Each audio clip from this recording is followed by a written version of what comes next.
Yeah, so I mean, I think for us, we really, and kind of, I think it was probably mid or late 2018, started talking about just could the brand be, where does the brand need to go, and how do we track maybe a younger generation. I think that's something we're always looking at, and I mean, I know Rick, you know this, that often teams we try different things. Sometimes it works, sometimes it doesn't, and so we're trying to figure out where we should take the brand, and started working with Bill Fredericks at Fan Brands, which is an amazing company, does lots of such great work. And as we started to explore it, we really came up with this S, and we really loved it. We think it's just really strong, bold, and fierce. And then you go to our great partners at New Era and you say, guys, how do we turn this into a uniform? And that's where you guys get into the process. And then we came with this crazy idea and said, can we make a really, really, really, really dark green? Really, really dark. And you said, I'm not sure. And we said, could we try? Bill flew to Regina, to Saskatchewan, spent time here, I think, really got to understand, really wanted to understand what this was about. But I think when you look at it, we stayed really true to the roots. It still has an S, it still has wheat, it's still green. And I think the best thing about these, and why the color was so important, and why we had to work so hard with New Era to get it right, was because this color is born out of Rider Green. So these aren't kind of colors that we just picked out of the sky because we thought they were cool. This really is Rider Green kind of mixed with black and Rider Green mixed with white to make it bright and dark. And so all the elements that everybody loves of our current logo are there. They're just kind of remixed into a new way. It's like taking your favorite song and remix it into like a dance mix. All the pieces are there, it's just been kind of reimagined. Yeah, and I guess it was probably 18 or 19, but when you brought the S to us, and we actually made headwear samples first, just so we could get a better visual of it and try and get a better idea of what the sort of capabilities were with that mark, for sure. But when we started working on what was going to be this dark green, it was a little more complicated than normal, only because we were just coming out of COVID, and between factories and dye houses and stuff like that, time was, it took much longer than it normally would. I think that was probably the most interesting part of it, was trying to find that color, and it takes several attempts, several lab dips and whatever, so. The green was a challenge. We were trying to do something that hadn't really been done before, and I know that sounds maybe a little bit dramatic, but we had feedback certainly from jersey suppliers and stuff that said it doesn't really work in fabric. You can't really do what you're asking to do. Yeah. And we kind of kept saying, well, we think we can. And we kind of kept being told, we think you can't. And I have to say, a couple times you do kind of lose faith, because we had a lot of different samples from a lot of different places, from official suppliers, from unofficial suppliers, like I said. And I think I bought a sample of every green jersey in the world that I could find, from Michigan State to everything we could find, to try to get something close. Oregon. Point, I think we gave you a sheet that had greens kind of starting here and finishing here, and that there might have been 60 different shades of green on this sheet. That you and your team worked at to try and pick something that was to give us a better direction of where we wanted to end up at the end of the day. And we were just talking about this earlier in the day, but I think some of the breakthrough was a kind of a little bit of inside baseball here.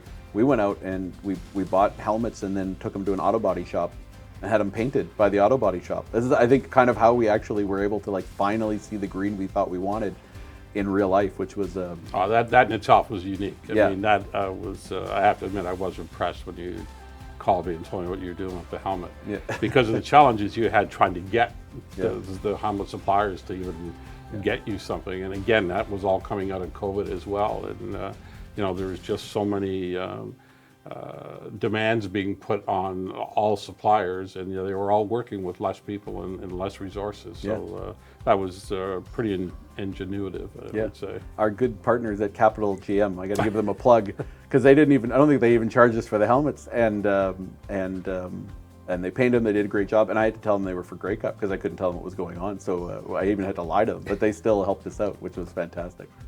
And I think from a design aspect to where the jersey landed with a decoration on it. I mean, we had so many iterations prior to that, and there was always sensitivity. I think more internally here than anything to, this is a cool color and it looks good and everything, but don't forget who we are, and don't forget this color, and trying to incorporate it as much of the past as we did at one point on the jersey to where it landed today. It really came out much cleaner at the end of the day. Yeah. And same with the pants, and that was a big challenge too, just trying to get to what should this finally look like. On paper, some of those jerseys looked really cool, and we were like, "Wow, this is good." And even Malcolm, who was our designer that came out here for a few days, we landed on some things and thought, "Wow, this is really cool." And the first sample we made with some of it, it was like, "Whoa." Not as cool as we thought. It didn't come out as what we wanted. So. Yeah, I agree. I think that's true too. I think the first breakthrough was finally getting to the color, and then the second breakthrough I think was simplifying the uniform.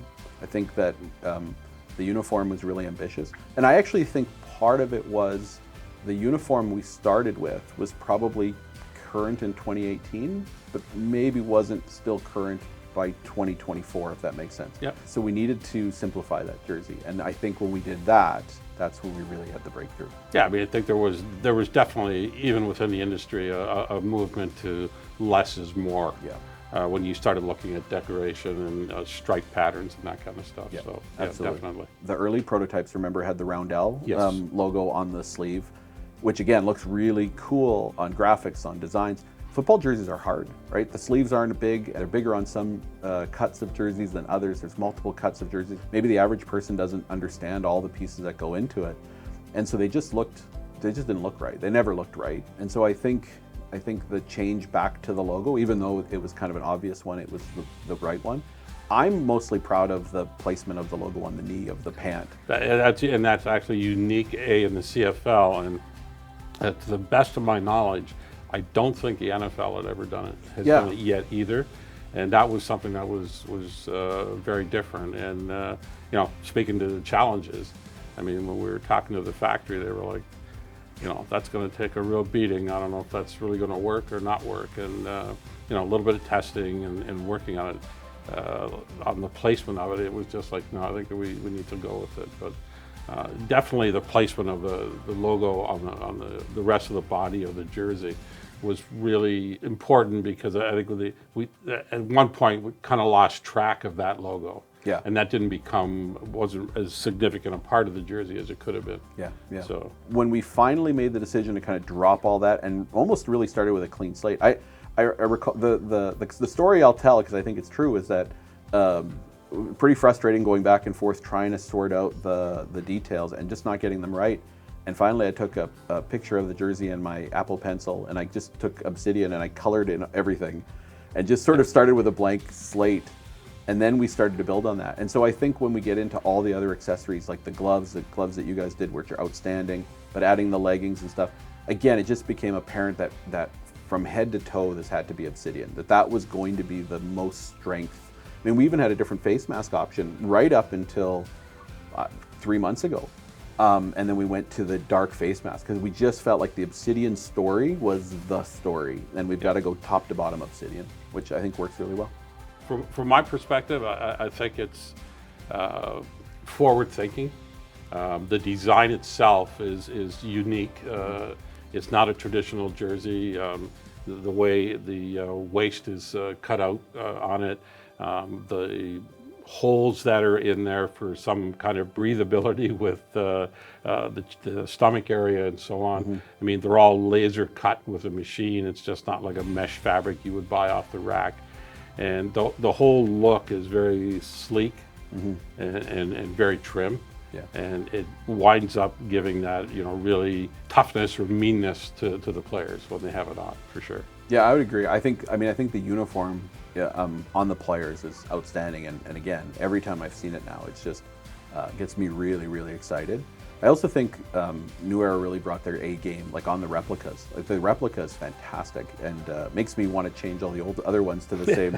But it's just so good. The materials are so rich, and the cut is so interesting, and I think it just hangs well and wears well, and it just looks really good. So I think people when they get the replica jersey are going to be really excited about that. I think the other thing for us is that we were really looking to expand the kind of the tools in the toolkit. So, everybody's seeing this today, the helmet and the jersey and the parts that came out. What's exciting about this, I think, is where this thing could go in the future, especially around clothing. I know when we met with Malcolm, the designer from New Era, you start to just get really excited about all the possibilities when it comes to headwear or clothing, and the great people that I get to work closely with at New Era, like Deb and Malcolm and others, where you start to see really exciting opportunities. And so, my hope is that the fans love it so much that we can't help but kind of create some of those pieces in the future. Well, I think you're dealing with so many different fabrications. The uniforms are part nylon, they're part polyester, there's some rib knit fabric in there. When you get to the apparel side of it, you've got cottons, you've got polyesters, you've got all kinds of different things, and every one of those fabrics dyes differently. Right. And to be able to get it as close as we did, and when you see the replica jersey up against the game jersey or the pro jersey, it's like, this is really, probably one of the closest matches we've gotten in a lot of ways. Again, it's a little bit out of the box, and I think it's a big risk on the team's part to break with tradition on a lot of things, and it paid off. It came out really, really well, and it's something that's really much more contemporary and much more modern looking than something that, where we started in 2018.